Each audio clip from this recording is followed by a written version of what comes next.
Bismillahirrahmanirrahim. Assalamualaikum warahmatullahi wabarakatuh.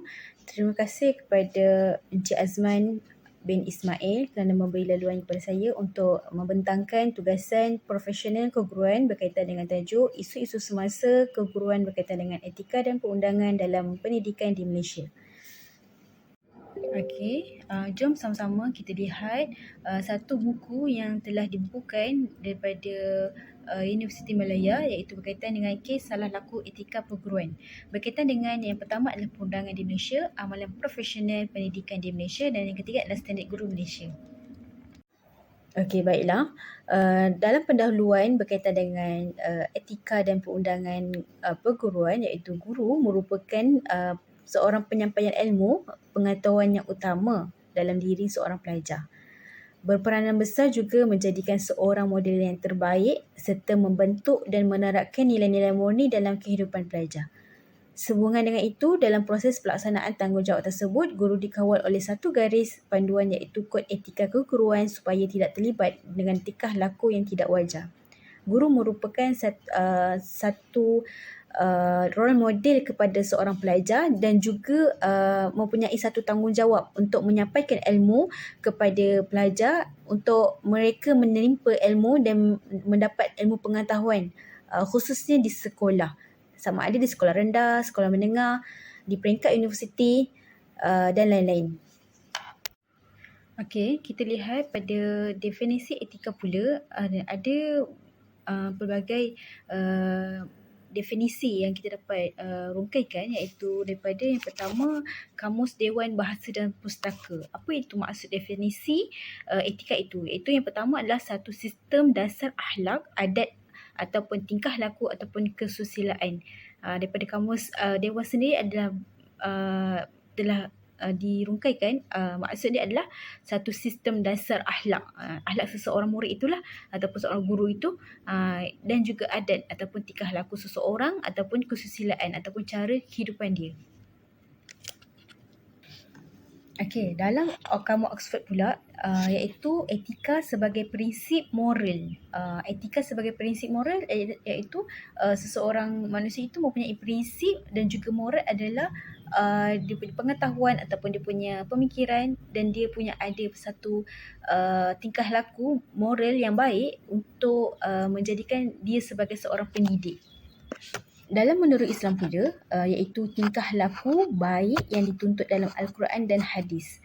Dalam hadis pun telah menyatakan sebaik-baik manusia adalah orang yang memberi kebaikan. Jadinya kita sebagai seorang pendidik haruslah memberi kebaikan, sebarkan manfaat ataupun menyampaikan ilmu pengetahuan kepada anak murid untuk menjadikan mereka dapat menerima ilmu pengetahuan khususnya di sekolah. Dalam Institut Integriti Malaysia 2007, iaitu himpunan nilai dan moral yang menjadikan piawai bagi tingkah laku individu, organisasi dan profesional. Kat sini kita dapat melihat adalah satu nilai moral dan juga tingkah laku seseorang individu itu untuk menjadikan mereka seorang yang mempunyai nilai yang baik. Tidaklah ada nilai yang buruk, tetapi mereka mempunyai nilai yang baik untuk mereka dapat menjadikan seorang yang role model kepada orang yang sekeliling dia. Sebagai seorang guru, sebagai seorang pendidik, menjadi role model kepada anak murid. Okey, pada Mackey pula pada 1957, iaitu etika sebagai disiplin yang dapat menerangkan nilai baik dan buruk sesuatu tindakan. Dekat sini kita dapat lihat dapat membezakan yang mana yang baik, mana yang buruk. Sesuatu etika itu adalah satu perkara tingkah laku seseorang lah untuk menjadikan mereka seorang pendidik yang mempunyai nilai-nilai yang baik. Dan kita sebagai seorang pendidik juga haruslah mengelakkan daripada menjadi satu perkara yang buruk yang ada pada diri dia. Sebaiknya ataupun seeloknya adalah untuk elakkanlah. Jadinya etika adalah sangat penting kepada seseorang pendidik untuk menjadikan mereka mempunyai nilai yang baik dalam diri mereka sendiri. Okey, pada maksud kod etika pula ialah semua garis panduan yang bertujuan meningkatkan tahap kualiti dan proaktiviti dan disiplin dalam perkhidmatan dan memberikan penekanan terhadap semua aspek yang berkaitan dengan peraturan, peradaban, peranan nilai serta tingkah laku profesional dan masyarakat. Ini adalah sangat penting kepada seorang pendidik untuk melahirkan suatu nilai yang baik, seperti menunjukkan tingkah laku yang baik dan mendapatkan juga nilai-nilai yang baik terhadap dirinya. Maksud perundangan pula ialah perundangan ataupun undang-undang yang bertulis ataupun undang-undang yang digubal oleh badan penggubalan yang lain. Antaranya dokumen pendidikan, undang-undang di Malaysia ialah Perlembagaan Persekutuan ataupun Surat Perkelilingan Ikhtisas yang berkaitan dengan SPI ataupun Ordinan Pelajaran Akta Pendidikan 1969 dan sebagainya. Ia adalah penting untuk mengetahui apa di undang-undang di Malaysia. Okey, kita lihat pada peraturan dan tata tertib. Saya di sini ada menceritakan tentang 3 peraturan yang kita dapat rungkaikan adalah yang pertama peraturan 41. Memberikan kesetiaan tidak berbelah bahagi kepada Yang di-Pertuan Agong ataupun negara dan kerajaan, juga wajib taat setia dan mempertahankan kedaulatan raja dan negara, luhur ataupun perlembagaan dan patuh undang-undang. Ia juga adalah untuk menghindari unsur khianat, subahat, membocorkan rahsia ke negara dan memperkecilkan dasar kerajaan. Ini adalah sangat pentinglah untuk kita mengetahui peraturan-peraturan di Malaysia. Pada peraturan 4.2B pula adalah tidak boleh berkelakuan yang memungkinkan kepentingan peribadi bercanggah dengan kepentingan awam. Selalu guru akan ada dia punya tugas-tugas sendiri, hal peribadi, tetapi tidak boleh bercampur dengan tugas-tugasan awam, tugas-tugasan yang diberikan oleh kerajaan sendirilah. Mungkin kita boleh tengok mana yang baik dan mana yang perlu diutamakan. Contoh, tidak menggunakan peralatan sekolah untuk kepentingan peribadi. Kita boleh dapat lihat kat sini adalah kadang-kadang guru tidak mengetahui kepentingan suatu perkara, suatu benda di sekolah tu, dia menggunakan hak untuk peribadi dia sendiri, untuk kesenangan dia. Ia tidak boleh lah, kerana ia telah ada peraturan-peraturan yang perlu seorang guru itu ikut. Okey, pada bahagian 2, peraturan-peraturan pegawai awam dan kelakuan dan tata tertib pula adalah pegawai awam tidak boleh membelangkankan tugas demi kepentingan peribadi. Contoh, menguruskan perniagaan sewaktu bertugas ataupun menyebelahi dan memberikan keutamaan kepada saudara mara terhadap suatu pertimbangan berkaitan dengan sekolah. Kat sini kita dapat lihat kebanyakan guru-guru ingin berniaga, berbisnes sebab mereka ingatkan dan mereka sangat memerlukan untuk keperluan khas, keperluan tambahan untuk menjalani kehidupan. Mereka tidak cukup keperluan kehidupan mereka dengan gaji guru sendiri, gaji mereka sendiri. Jadi mereka perlu tambah pendapatan adalah dengan berbisnes. Kat sini perlulah menguruskan perniagaan sepatutnya di luar bilik raja ataupun di luar waktu sekolah. Kat sini kita ada juga peraturan-peraturan untuk perlu diikut supaya tidak menyalahi undang-undang dan peraturan perundangan yang telah ditetapkan di Malaysia. Sebabnya guru adalah bertanggungjawab untuk mengajar murid-murid di sekolah. Perlulah fokus dan tidak leka ataupun lalai apabila sedang mengajar tiba-tiba membalas mesej customer ataupun sebagainya, mementingkan hal-hal peribadi ataupun hal-hal bisnes dia sendiri, macam tu. Okay, kita lihat pula pada fungsi kod etika profesional merupakan 3 ciri-ciri. Yang pertama adalah pedoman, yang kedua adalah pencegahan dan disiplin, yang ketiga adalah memelihara maruah profesional. Yang pertama adalah pedoman. Pedoman apa pula? Apa dia adalah kod etika menggariskan standard tingkah laku yang harus dipatuhi dan diamalkan sepenuhnya bagi menjaga kepentingan semua pihak yang terlibat. Ia sangat penting untuk seorang guru itu adalah mengikut peraturan. Ia adalah penting jugalah untuk kemudahan masa akan datang. Kod etika ini adalah mengingatkan untuk ahli-ahli mengenai tingkah laku yang patut dipamerkan apabila berada di suatu keadaan, dan juga secara tidak langsung kod etika menentukan kerja ahli-ahli dijalankan dengan baik dan teratur. Kod etika adalah sangat penting dalam pencegahan dan disiplin juga. Ia merupakan satu badan-badan profesional ataupun pihak tertentu seperti kerajaan sebagai asas untuk menyiasat sebagai penyelewangan ahli-ahlinya. Jika merupakan mendasarkan aduan yang diterima, penyiasat dilakukan untuk menentukan sejauh mana seorang ahli itu telah melanggar kod etika. Dan juga secara tidak langsung, kod etika mendisiplinkan ahli-ahli supaya berpegang kepada prinsip yang dipersetujui oleh semua yang terlibat. Ia adalah merupakan kepentingan untuk seseorang ahli itu dalam menjayakan ataupun mengikut kod etika yang telah disediakan ataupun yang telah ditetapkan. Selain itu juga adalah untuk memelihara maruah profesional. Kod etika memelihara maruah profesional dengan memberikan imej yang positif kerana setiap ahli terikat dengan satu standard etika yang tinggi. Ia juga adalah merupakan masyarakat yang lebih yakin kepada satu profesional ataupun yang terdapat kod etika yang menjelaskan tingkah laku yang boleh dilakukan ataupun tidak boleh dilakukan. Kod etika juga adalah merupakan satu panduan kepada ahli-ahlinya mempertahankan integriti profesional masing-masing yang menjelaskan bahawa setiap ahli perlu menggunakan pengetahuan yang dimiliki untuk meningkatkan kesejahteraan manusia dengan memberikan perkhidmatan yang cemerlang kepada orang ramai. Ia sangat penting untuk dapat memelihara seseorang ahli untuk menjadikan seorang itu profesional dalam perkhidmatan yang telah sediakan, ataupun mereka dapat laksanakan perkhidmatan seperti perkhidmatan awam lah, ataupun penjawatan yang mereka perolehi sebagai seorang pendidik. Okey, kita lihat pada isu semasa etika guru dan hak asasi manusia.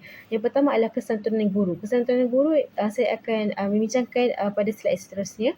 Yang kedua adalah mengenai pengurusan masa. Pengurusan masa, guru-guru sangat penting untuk menjaga kerana setiap murid ada hak mereka untuk mereka mendapat ilmu pengetahuan. Jadinya guru haruslah menjaga masa-masa mereka mengajar dan haruslah ataupun mewajibkan untuk masuk ke dalam bilik darjah untuk mengajar mereka.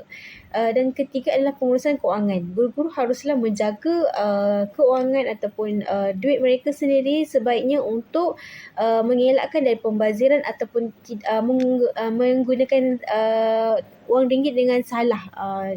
Contoh seperti mereka membazir ataupun mereka menggunakan secara haram, mereka menggunakan sebaiknya dengan keperluan mereka yang sepatutnya atau sebagainya. Yang keempat adalah kerjaya sambilan. Mereka menggunakan perniagaan atau mereka mencari pendapatan yang tambahan untuk menampung bisnes, menampung kehidupan mereka. Jadi mereka membuat bisnes ataupun kerja sambilan untuk menyara hidup mereka.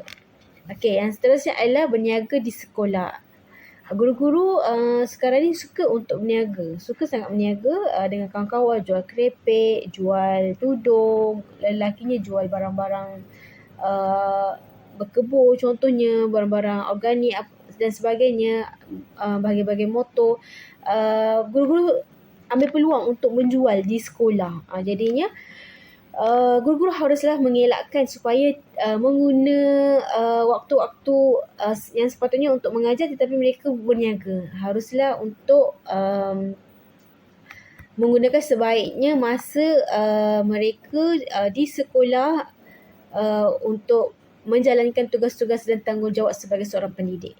Dan seterusnya adalah penampilan guru. Haruslah dijaga supaya mereka adalah menjadi role model kepada pelajar-pelajar. Mereka melihat guru-guru ni pemakaian mereka macam mana, tingkah laku mereka macam mana.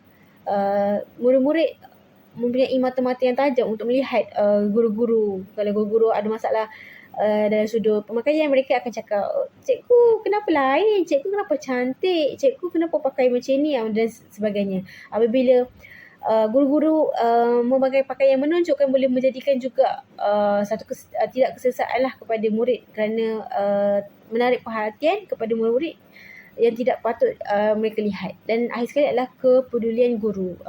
Guru-guru peduli terhadap masalah-masalah yang dihadapi oleh murid-murid mereka. Mungkin mereka, murid-murid ni ada masalah keluarga, masalah perceraian oleh ibu bapanya.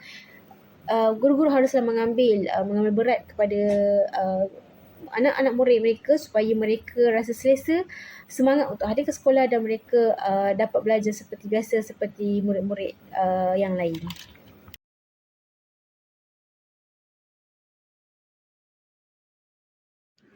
Okey, saya akan membincangkan tentang isu-isu berkaitan dengan isu etika dan perundangan guru yang kita dapat lihat. Yang pertama adalah isu gangguan seksual terhadap guru dan murid.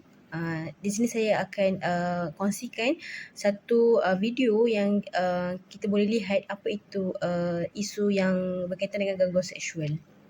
Polis sedang melengkapkan kertas siasatan berhubung kes seorang remaja lelaki yang didakwa menjalinkan hubungan dengan gurunya.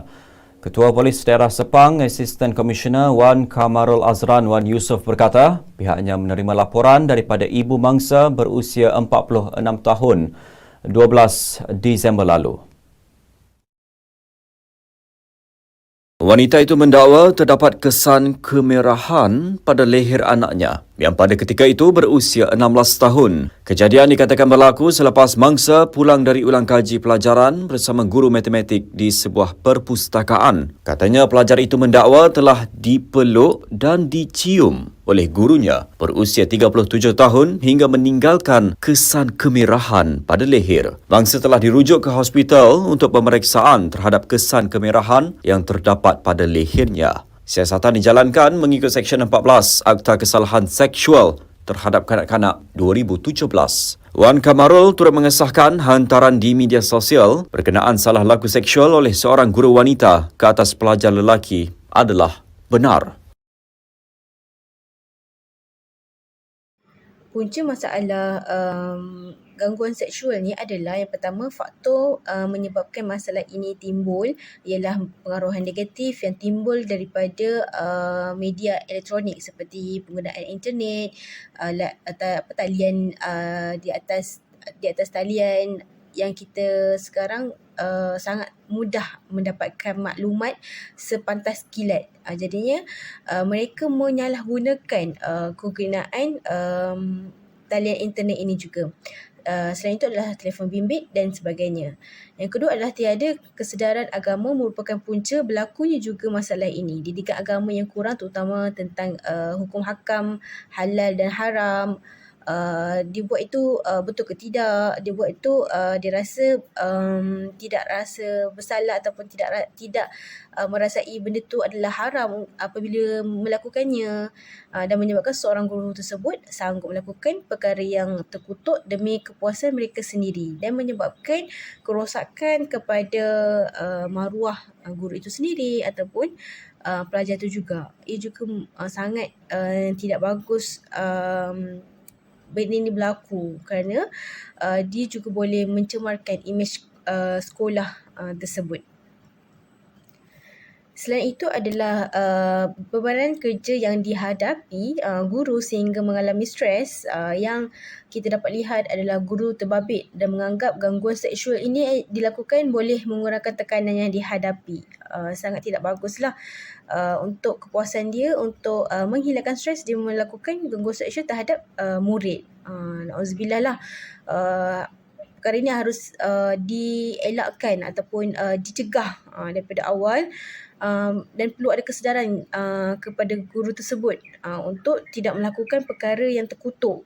Ia menyebabkan kerosakan kepada murid-murid dan mereka rasa terganggu apabila mereka datang sekolah dan mereka rasa malu apabila adanya perlakuan macam ini yang dilakukan oleh guru itu sendiri.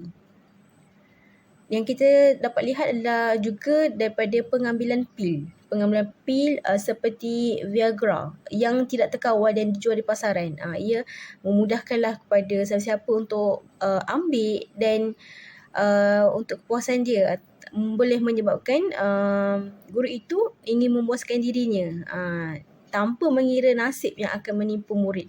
Na'udzubillah, ia tidak perlu dilakukan kepada guru tersebut kerana ia boleh menjatuhkan kepercayaan seorang murid itu kepada guru. Sedangkan mereka datang sekolah adalah untuk belajar, tetapi guru tersebut melakukan perkara-perkara yang sedemikian yang boleh menjadikan keadaan tidak baik dan matlamat sekolah itu sendiri tidak tercapai apabila adanya aktiviti-aktiviti sebegini.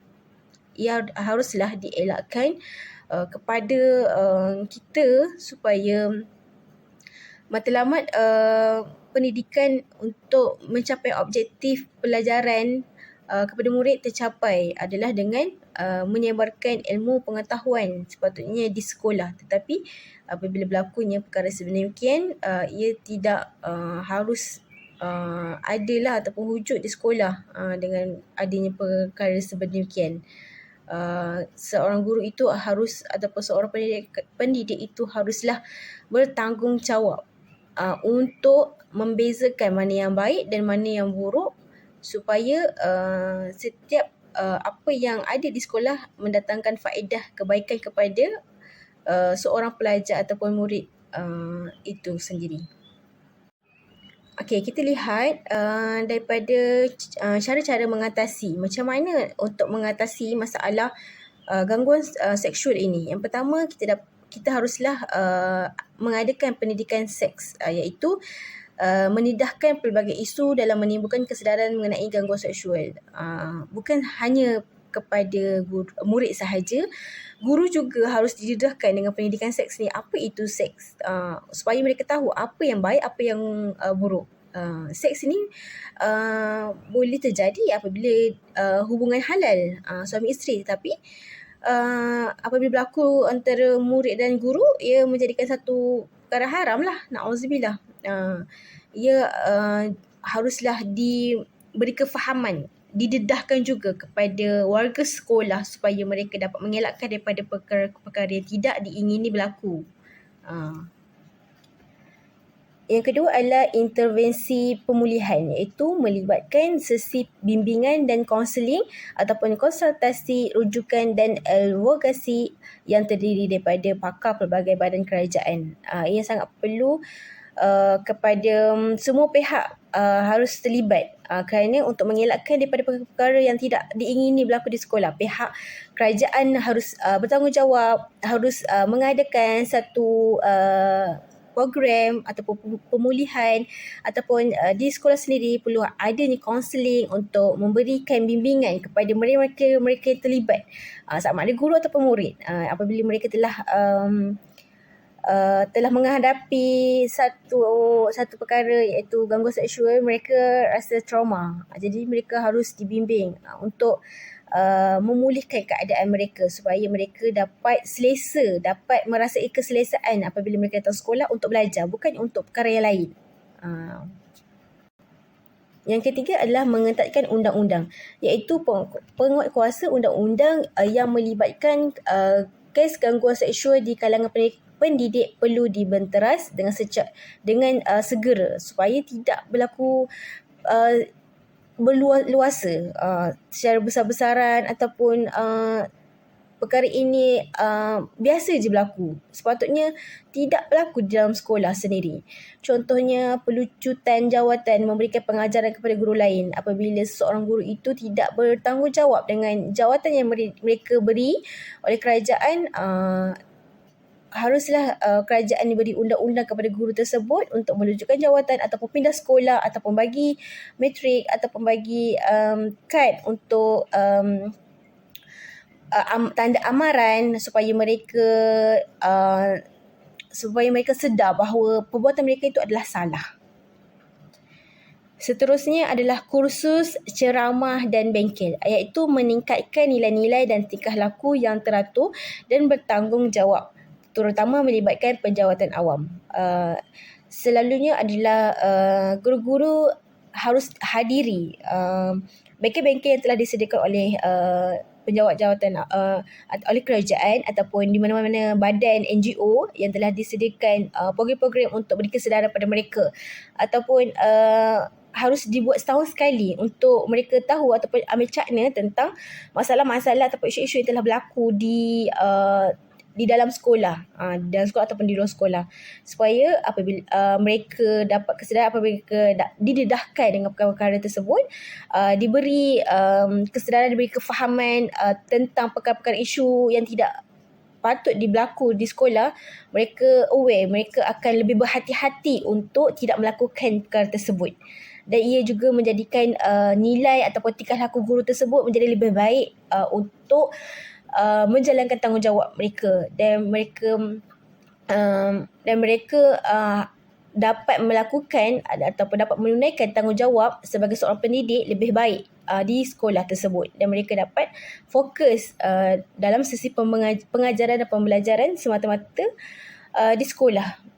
Tidaklah melakukan perkara-perkara yang tidak diingini, ataupun antaranya adalah gangguan seksual ini tidak harus berlaku di dalam sekolah, kerana ia boleh merosakkan generasi akan datang.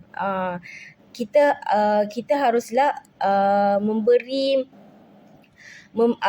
ada rasa tanggungjawab tu dalam diri untuk melahirkan ramai lagi generasi yang baik, yang mempunyai akhlak yang baik, mempunyai tingkah laku yang baik, yang mempunyai nilai-nilai baik. Tetapi guru sendiri mempunyai masalah tersebut. Jadi harus ataupun wajibkanlah untuk dielakkan supaya murid-murid tidak terjebak.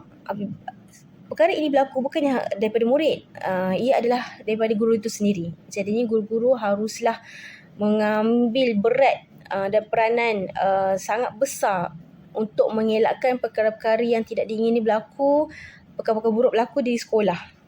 Ia akan merosakkan generasi masa akan datang.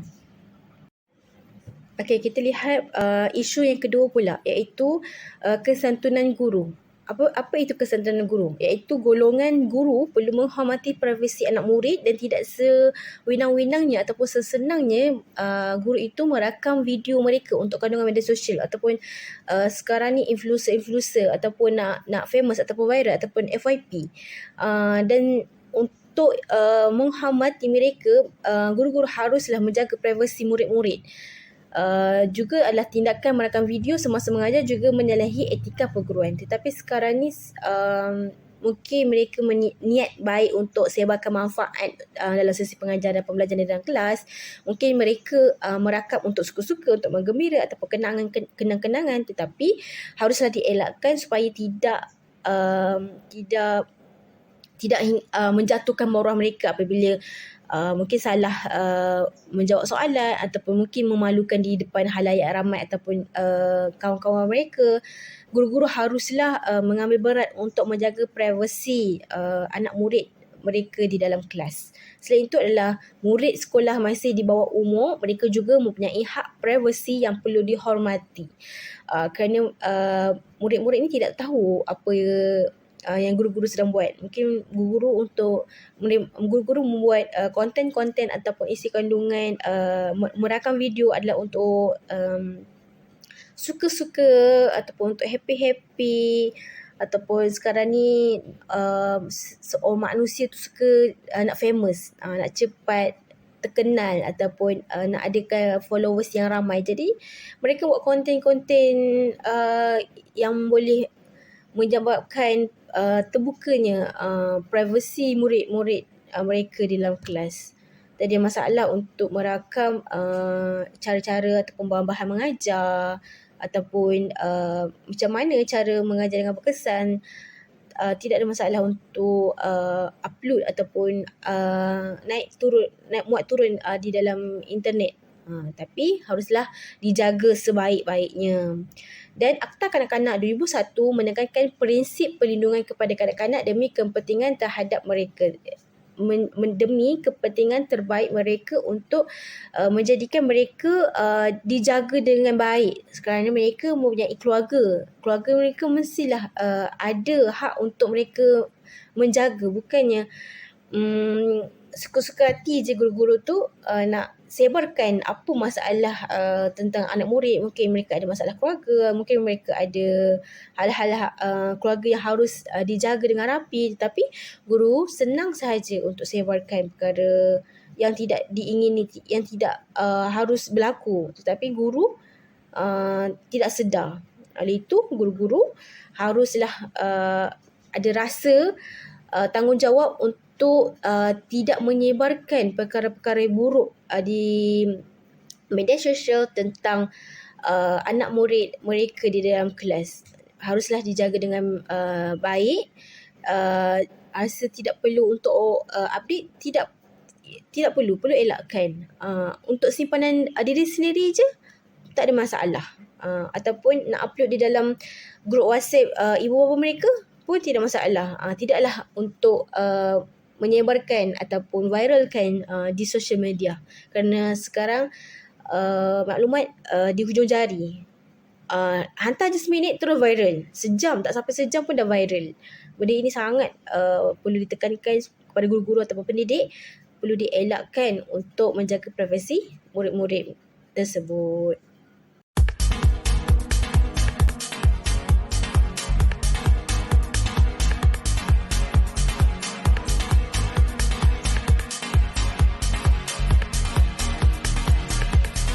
Tular satu video memaparkan tindakan seorang wanita dipercayai guru di sebuah sekolah swasta menghasilkan konten dirinya sedang memeriksa beg sekolah tanpa murid-murid di dalam kelas.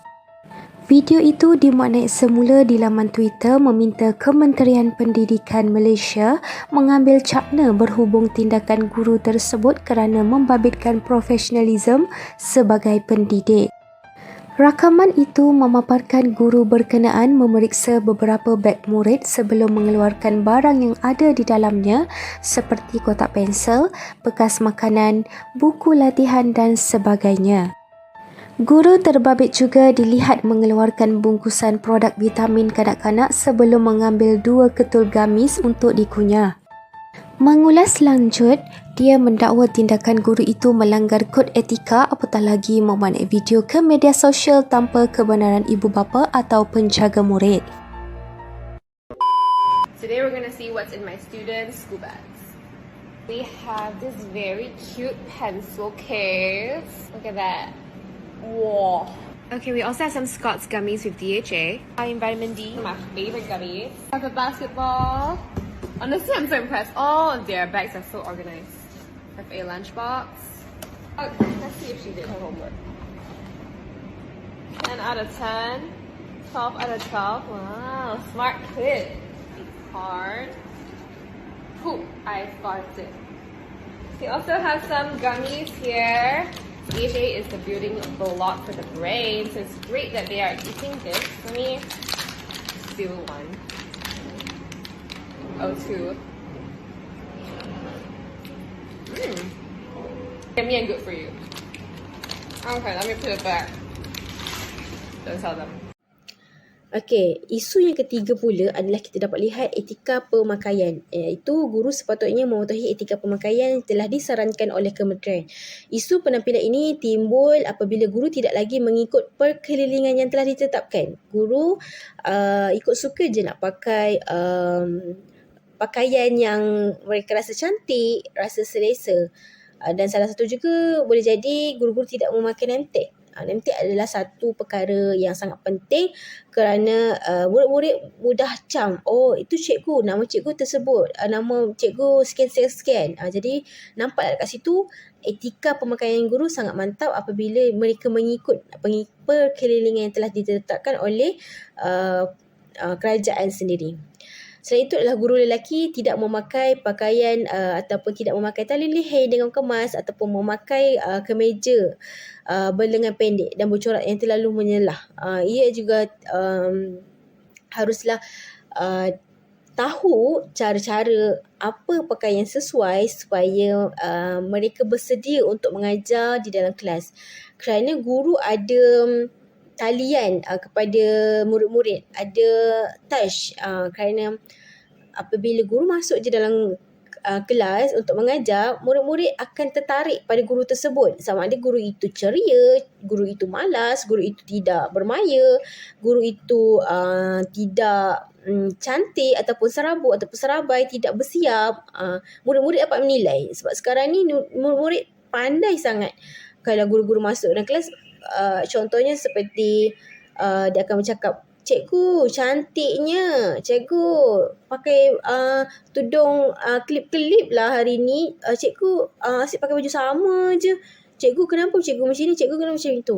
Murid-murid suka mempersoalkan ataupun suka melihat apa yang guru itu buat, tingkah laku guru itu, murid-murid budak kecil kan, dia jujur dengan apa yang dia bercakap. Jadinya seorang guru itu haruslah menjaga imej ataupun menjaga diri mereka sendiri supaya tidak terasa hati kepada murid-murid. Mereka sendiri harus jagalah sebaiknya.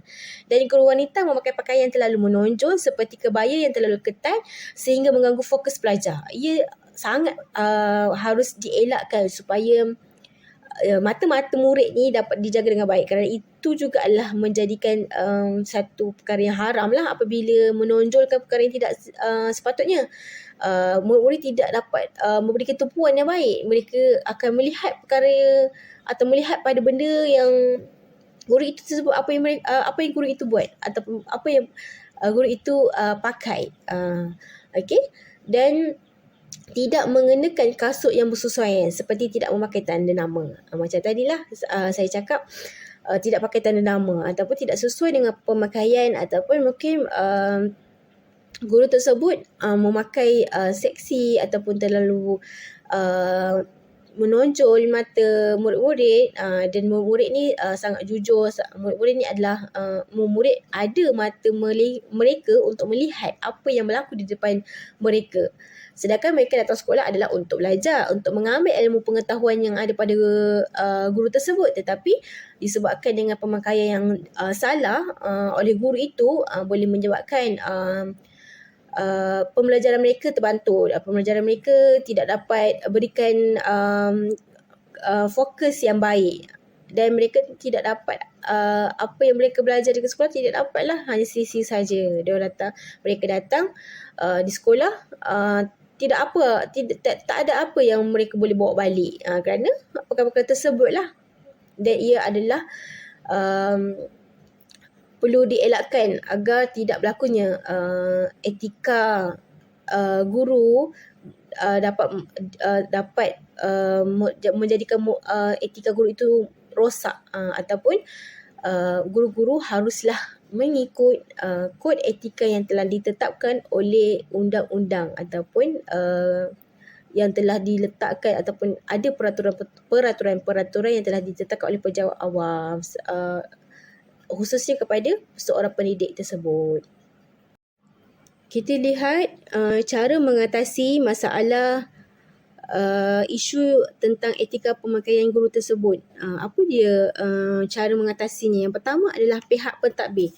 Pihak pentadbir haruslah merangka satu peraturan yang lengkap ataupun fleksibel, di mana peraturan tersebut mudah diikuti oleh guru tersebut dan boleh berubah di dalam situasi tertentu.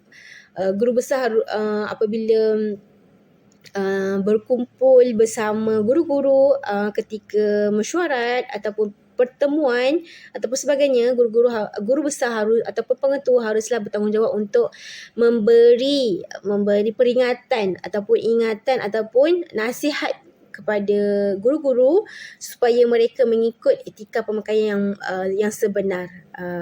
Yang penting adalah tanda nama dan juga tidak memakai pakaian yang menonjolkan, untuk mengelakkan daripada murid-murid menilai guru dengan yang tidak sepatutnya. Yang kedua adalah pihak pentadbir juga perlu pihak atasan mengikut peraturan yang telah ditetapkan untuk menjadikan contoh kepada guru lain. Pihak pentadbir jugalah memberikan contoh ataupun role model yang betul dengan pemakaian yang sebenar kepada guru-guru lain untuk mencontohi apa pakaian yang lengkap, yang sesuai berada di sekolah. Berbeza apabila berada di luar sekolah, pemakaiannya berbeza, dan pemakaian ketika sukan juga berbeza, dan banyak lagi pemakaian yang berbeza-beza dalam sudut dalam aktiviti ataupun program-program yang tertentu. Ketiga adalah pihak pentadbiran perlu lebih peka dan cakna akan penampilan guru, memberikan teguran dan amaran pada peringkat awal. Apabila pentadbir melihat guru-guru mempunyai masalah etika pemakaian, ini peringkat awalnya adalah harus ditegur, mungkin sendirian dulu, panggil masuk dalam bilik, cakap macam ni, cakap tidak sepatutnya pakaian macam ni, apa yang salah, harus ditegur dengan baik pada peringkat awal. Kemudian apabila berkumpul ramai-ramai, guru-guru ketika mesyuarat ataupun sebagainya, haruslah diberi peringatan kepada semua murid, guru-guru, supaya mereka dapat memakai pakaian yang lebih baik. Seterusnya kita lihat iaitu kesedaran diri. Iaitu teori tingkah laku menyatakan bahawa tingkah laku itu boleh dipelajari secara formal ataupun tidak. Yang seterusnya adalah kesedaran diri juga. Guru perlu mempunyai kesedaran diri tentang tanggungjawab terhadap jawatannya. Setiap apa yang dipamerkan akan dinilai oleh mata-mata yang memandang, seperti murid, kaki tangan yang lain ataupun guru-guru lain. Mereka akan menilai baik buruknya seseorang guru itu dengan etika pemakaian yang mereka pakai pada seharian di sekolah.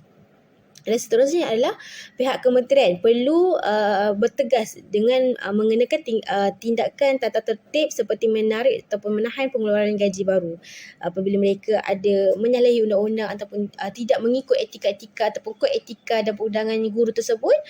Mereka haruslah diberi peringatan supaya mereka lebih berhati-hati supaya tidak melanggar peraturan ataupun tidak melakukan kesalahan yang tidak harus dilakukan di sekolah. Sebagai seorang pendidik, haruslah bertanggungjawab kepada diri sendiri.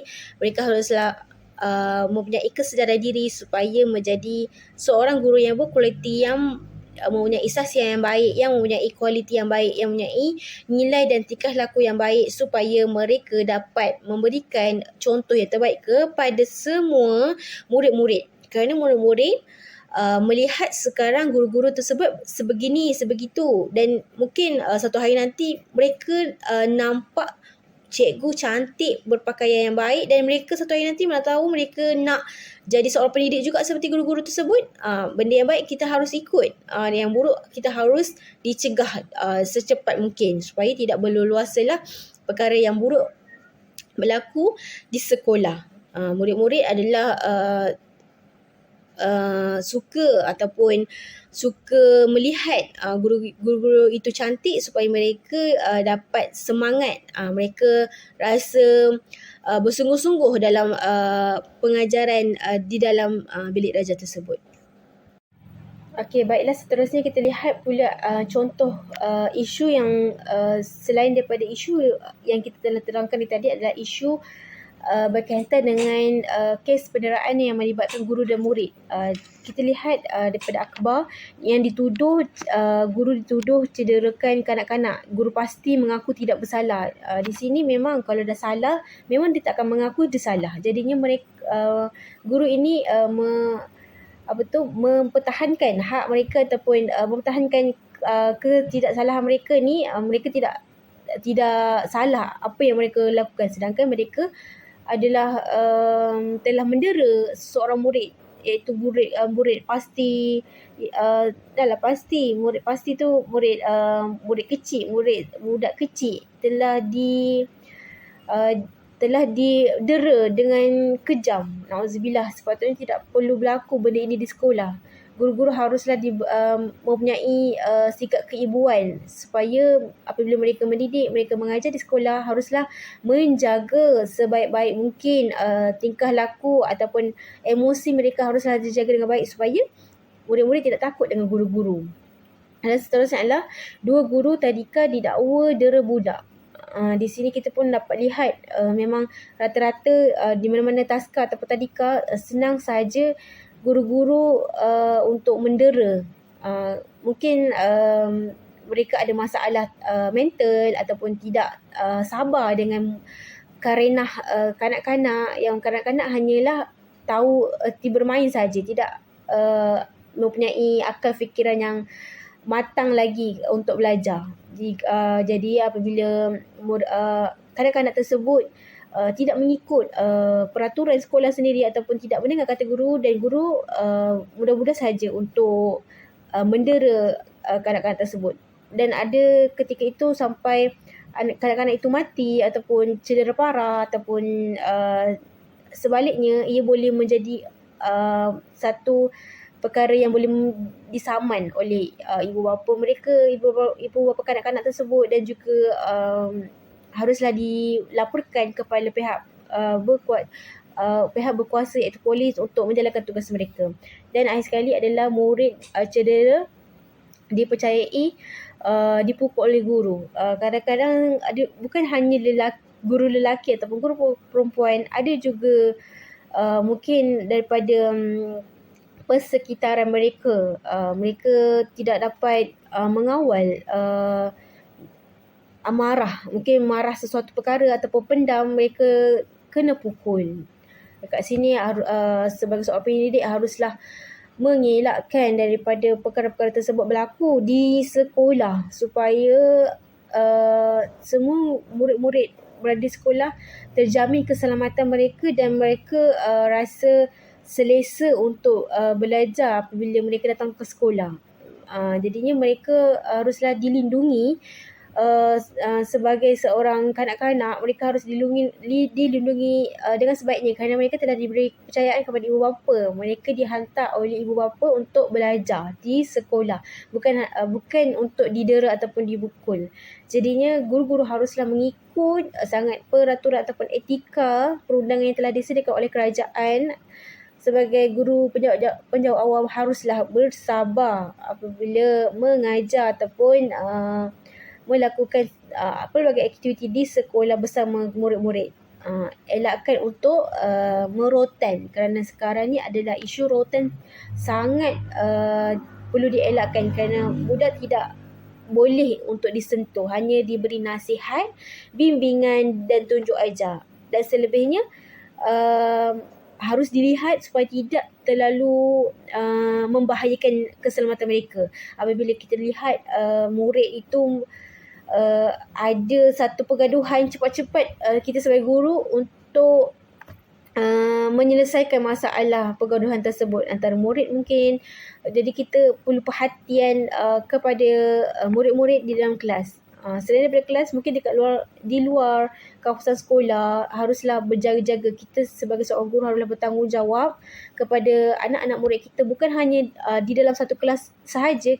Keseluruhan satu sekolah adalah tanggungjawab kita sebagai seorang guru untuk melihat dan menjaga keselamatan anak-anak murid kita di sekolah. Jadinya kat sini guru-guru haruslah tidak melakukan kes-kes penderaan supaya pendidikan dapat tercapai objektif sebagai untuk menyebarkan ilmu pengetahuan kepada semua anak murid, khususnya di sekolah. Okey, baiklah. Isu seterusnya adalah kes rasuah yang melibatkan guru. Guru-guru menggunakan ataupun mengambil kesempatan guru yang kita lihat daripada akhbar yang telah dinyatakan adalah rasuah guru besar, 2 guru direman 3 hari kerana mereka menggunakan salah laku apabila mereka hendak membuat satu perkara dan mereka memberi rasuah kepada orang untuk mendiamkan apa perbuatan yang guru tersebut telah lakukan. Mungkin perbuatan itu salah, tetapi apabila mereka menggunakan rasuah, mereka membayar, dan aktiviti ataupun perbuatan mereka yang tak sepatutnya yang berlaku di sekolah telah berlaku apabila mereka menggunakan kesalahan adalah dengan melakukan rasuah.